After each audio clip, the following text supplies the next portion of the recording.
Nancy Pelosi का दौरा विध्वंसक होगा, ये कहा है चीन ने। दशकों तक इसके अंजाम भुगतने होंगे। चीन की तरफ से बड़ी बात कही जा रही है, कहा विध्वंसक है, दशकों तक इसका अंजाम भुगता जाएगा।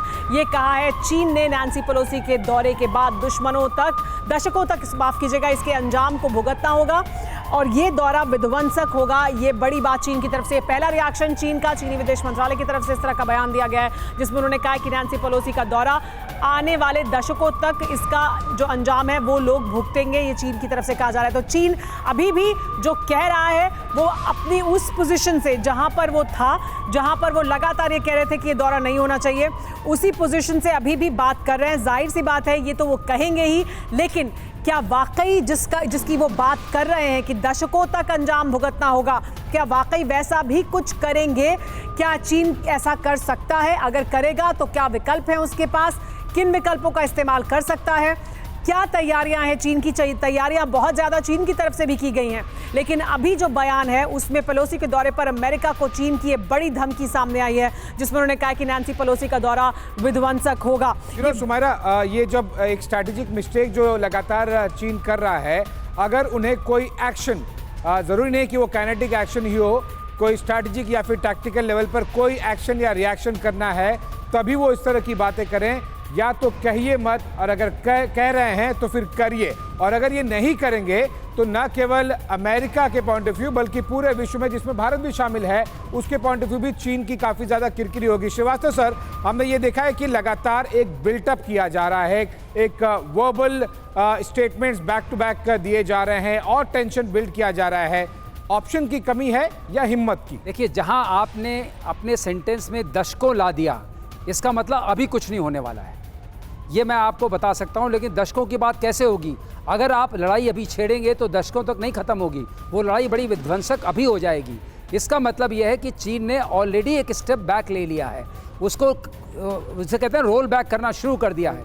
और ये रोल बैक अपने आप में ये बताता है कि चीन अभी कुछ नहीं करने वाला है। जी संजय सोई सर, लेकिन चीन की जो अभी दुनिया में वो जिस तरह से अपने आप को पेश करता है, जिस पोजीशन को वो दावा करता है कि उसके पास इतनी ताकत है, इतने हथियार हैं, इतना सब कुछ है, ऐसे में, और ताइवान को वो अपना अभिन्न अंग मांगता है, ऐसे में क्या कुछ नहीं करने का ऑप्शन भी है जिनपिंग के पास?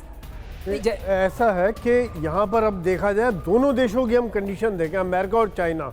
1 मिनट मैं लूँगा। चाइना के पास अभी जो आपका सवाल है कि करने के लिए बहुत कम है, लेकिन जिस प्रकार से बयानबाजी जरूर करते रहेंगे, क्योंकि उनका डोमेस्टिक कंजम्पशन है, आम जनता को उन्होंने बताना है कि हम करेंगे, ताइवान हमारा है और ताइवान को नहीं छोड़ेंगे। दूसरा, अमेरिका का भी मैं यहाँ एक छोटा सा पॉइंट देना चाहूँगा कि अमेरिका ने क्यों किया। आप देखिए, यूक्रेन में अमेरिका की किरकिरी हुई, अफगानिस्तान में किरकिरी हुई। यहाँ पर एक स्टेज ऐसी थी कि जब ये अमेरिका की आर्मी कह रही थी कि विजिट को कैंसिल किया जाए, लेकिन यहाँ पर अमेरिका ने अपने साथियों को, नेटो कंट्रीज़ को और अपने मित्रों को दिखाना था, और ये दिखाया अमेरिका ने। जिस प्रकार से पूरी सुरक्षा रखी गई है, चाहे वो एयरक्राफ्ट की सुरक्षा हो, चाहे वो गार्ड्स की सुरक्षा हो, चाहे ये ब्लैकआउट हो, हर तरह से करके अमेरिका ने आज प्रूव किया है कि मैं अभी भी करने का दम रखता हूँ, आप मेरे पे भरोसा रखो।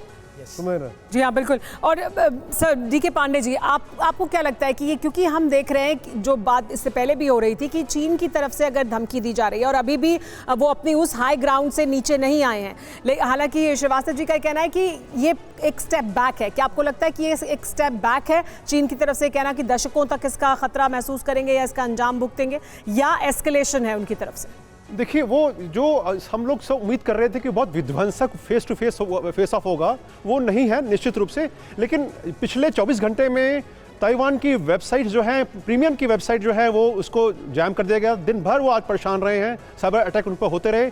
जो वहाँ के जो फूड सप्लायर्स है ताइवान के, उन पर रोक लगा दी गई है। तो एक प्रकार से उन्होंने अपना जो एक परोक्ष युद्ध है वो शुरू कर दिया है। और चीन इस बात को देख रहा है कि किस प्रकार से BRI कंट्रीज के साथ उसको जो इकोनॉमिकली इतना परेशानी हुई है, उसके इकोनॉमी जो GDP है वो नीचे आ रहा है, इकोनॉमिकली बहुत प्रेशर में है। ऐसे हालात में वो और ज़्यादा अपना जो है चीज़ों को विकट नहीं करना चाहेगा। एक और महत्वपूर्ण बात, पिछले बृहस्पतिवार को चाइनीज़ प्रीमियर ने US प्रेसिडेंट से बात की, तो ये बात क्यों हुई? उद्देश्य यही था कि चीज़ें जो हैं वो उस लेवल तक न पहुँचे कि तनाव हो जाए या ब्लड वॉर हो जाए। लेकिन मतलब जो आप कह रहे हैं उसे ये समझे कि वो शुरू कर चुके हैं, लेकिन इसी तरह के कदम उठाए जाएंगे जिसमें पाबंदियां लगाना हो या फिर साइबर अटैक्स हो, लेकिन हम उस तरह की कन्फ्रंट्रेशन उस स्तर पर नहीं देखेंगे जिस तरह की ऐसा लग रहा था कि इस बयानबाजी के बाद हो सकती है। मनीष भी हमारे साथ जुड़ गए हैं। मनीष, लेकिन एक संजय सोही साहब ने एक बात कही और मैं चाहती हूं कि उस पर भी अगर आप और प्रकाश डालें कि अमेरिका के लिए भी जरूरी था ये जवाब देना, चीन को ये जवाब देना और दुनिया को ये मैसेज देना कि अमेरिका अगर चाहता है कि नैन्सी पेलोसी वहां जाएं तो वो जाएंगी और सुरक्षा को सुनिश्चित किया जाएगा।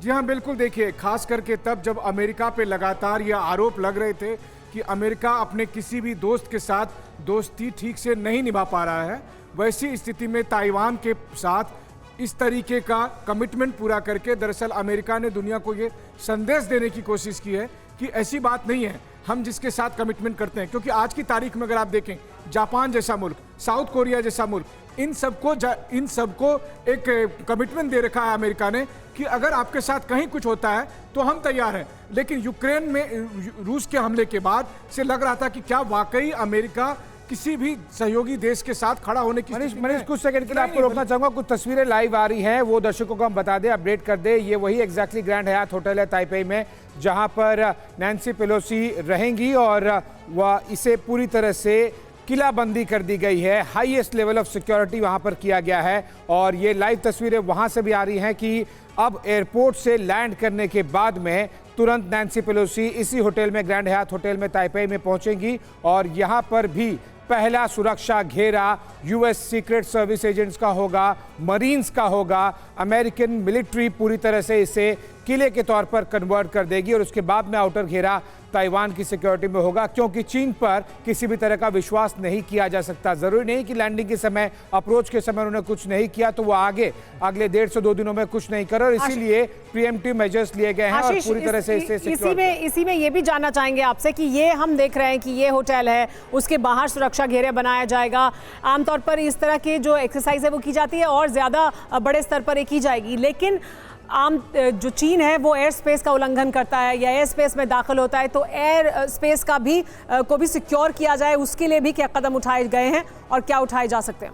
एयर स्पेस के लिए देखिए, लगातार जो एयर पेट्रोलिंग वाली बात होती है वो की जाएगी और उसके लिए दोनों लैंड बेस्ड एयरबेस और एयरक्राफ्ट कैरियर बेस्ड दोनों जगहों से फाइटर जेट्स लगातार रोटेशन में इंश्योर करेंगे कि पहले एयर पूरा स्पेस को वो इंश्योर करे कि सेफ रहे। दूसरा, जो स्पेसिफिक लोकेशन है जैसे कि ग्रैंड हयात होटल ताइपेई में है, वहां पर भी हेलीकॉप्टर्स लगातार हवर करते रहेंगे इंश्योर करने के लिए कि कोई भी मूवमेंट हो तो उसे रिटेलिएट और रिएक्ट किया जा सके। हाँ, तो हर तरह की तैयारी है, सुरक्षा को पूरी तरह से सुनिश्चित किया गया है, ये इंश्योर करने के लिए, ये सुनिश्चित करने के लिए कि अमेरिका की जब ये बड़ी नेता नैन्सी पेलोसी ताइपेई पे मौजूद है तब चीन की तरफ से कोई भी इस तरह की हरकत ना की जाए, जिसकी वो लगातार चेतावनी दे रहा